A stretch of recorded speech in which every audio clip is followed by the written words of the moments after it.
السلام عليكم ورحمة الله وبركاته.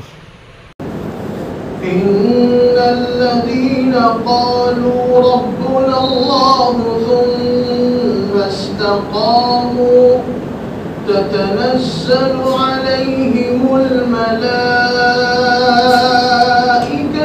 ألا تخافوا ولا تحزنوا وأبشروا بالجنة التي كنتم توعدون نحن أولياؤكم في الحياة الدنيا وفي الآخرة ولكم فيها ما تشتهي أنفسكم ولكم فيها ما تدعون نزلا من غفور رحيم.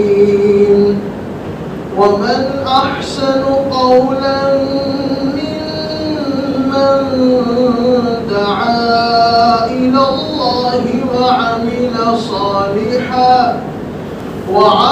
صالحا وقال إنني من المسلمين.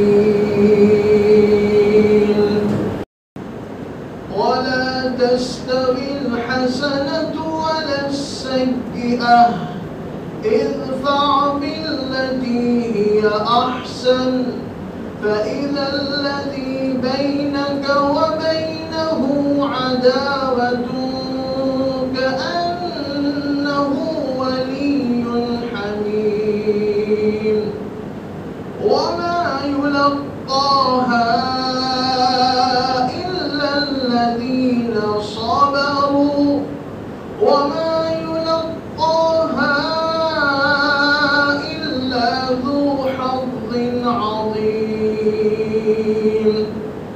وإما ينزغنك من الشيطان نزغ فاستعذ بالله إنه هو السميع العليم.